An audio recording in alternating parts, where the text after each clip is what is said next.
Greetings, everyone. My name is Williams, and I'm in charge of the transfer process at Santa Clara University. And what I'd like to do over the next couple of minutes is give you a brief rundown of Santa Clara University itself, the transfer process, and really kind of cover all the bases in terms of what you need to know as a prospective transfer student to the university. So let me go ahead and share my screen. First and foremost, take a look at that picture, right?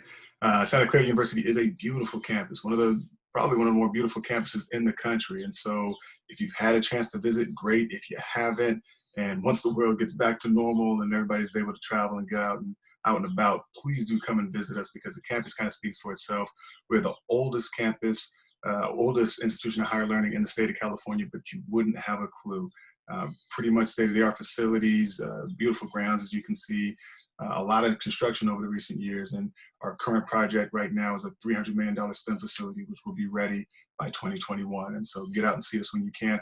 In the meantime, we have plenty of pretty awesome virtual offerings online. And so there's a really cool skateboard tour that I recommend. Come check us out. In terms of where we are, right? We're in the California, San Francisco Bay Area. We're in the Silicon Valley, if you've heard of that. But our physical location, I think we're pretty lucky to have because we are basically the Bay Area. The way I break it down is sort of a big triangle of three major cities: San Francisco, Oakland, San Jose. Santa Clara really is a suburb of San Jose. And so you're a couple of minutes away, 5 or 10 minutes away from the downtown San Jose area. If you're driving, San Francisco is about a 45-minute trip up the 280 or the 101. Right across the street from the main entrance of campus is the Caltrain station. So you can hop on a train and be up to the city in a little over an hour. San Jose International Airport is 2 miles from the campus, right? Pretty convenient. Oakland, 40 minutes in the other direction. Our closest beach, Santa Cruz, that's about 30 or 40 minutes to the south of us.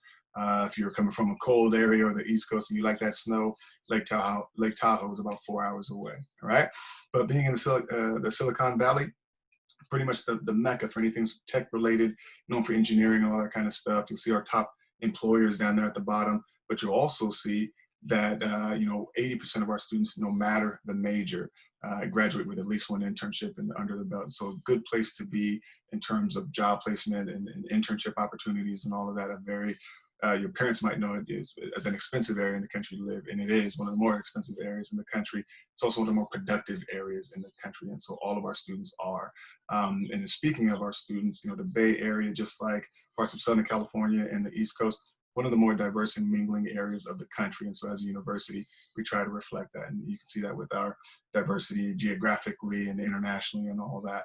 In terms of the type of school that we are, we're a Jesuit school. And so a Jesuit Catholic institution, one of the 27 Jesuit schools domestically, about 180 worldwide. How that plays into the experience as a student is that it's, hands down, and I think one of the more open-minded approaches to religious studies that you'll find at the higher ed level. The Jesuits are known for valuing education, social justice, doing for others, and that plays out in the experience at Santa Clara, academically, socially, all that kind of stuff. The religious requirements are 3 theology courses over the 4 years if you were coming right out of high school. As a transfer student, if you were coming in with a year's worth of credit under your belt, about 30 semester units or 45 quarter units, that would knock down to a 2-class requirement. And there are 152 different classes you can choose from that will fulfill those 3 or 2-class requirements. And so, again, an area where nobody's saying we know the answer, follow this dogma, but a subject matter that folks kind of want you to spend some time tackling. And as you can see, study abroad is hugely popular because how are you going to help folks out there in the world if you haven't spent some time in their environments? And so again, once we're able to, our students will be back out there and forging new experiences. In terms of the type of school that we are a medium-sized school, a comprehensive school academically. And so whether you're coming from a community college, a 2-year school, or a big public institution, a small liberal arts college, or another medium-sized school, we're about 5,500 undergrad, about 3,000 graduate students, but that undergraduate experience is undergrad-centric in that every class is taught by a professor. As you see, we have a 11-to-1 student-to-faculty ratio, 23 students per class. That's smaller than most public high schools in terms of those ratios, right? And what you would typically see at traditional liberal arts colleges that are less than half our size. And so academically, a smaller environment. The speed of things at Santa Clara is pretty quick, right? We're on the quarter system. And so I think the size and the speed of things play into the fact that we have one of the higher retention rates in the country, meaning continuation from first to second year, and one of the higher 4-year graduation rates in the country.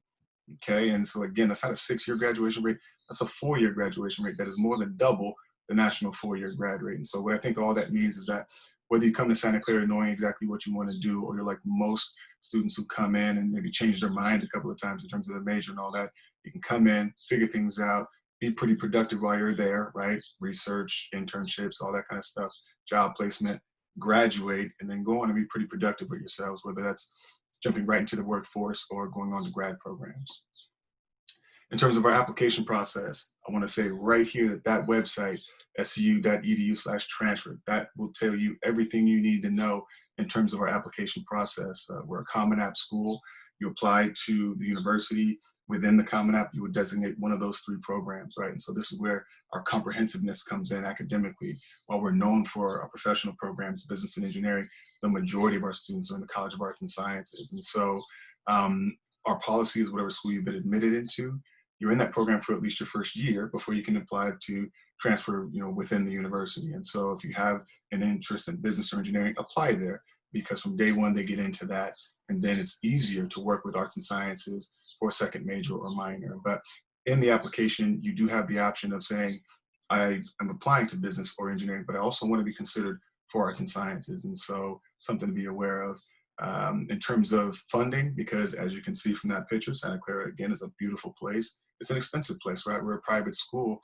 The FAFSA is required for need-based consideration, which is the only kind of aid that transfer students are considered for. So make sure that you submit that FAFSA, get the application in, during the correct timeframes and all of that, and just really see where the chips fall financially, and if what we offer you is realistic. And so, again, that website pretty much lays out the recommended coursework for entry into our 3 divisions. We're not a big state school system. You don't need X amount of units or X GPA to even apply. It comes down to, have you taken what we're looking for? How have you done? And do we have space, right? Pretty straightforward. Questions? Feel free to email admission@su.edu, and any one of our counselors can address your questions, because again, the information is pretty straightforward. You can connect with us at those different social media handles there. And again, in this virtual world, go ahead and visit us at visit.su.edu and take a tour or 2. All right, take care.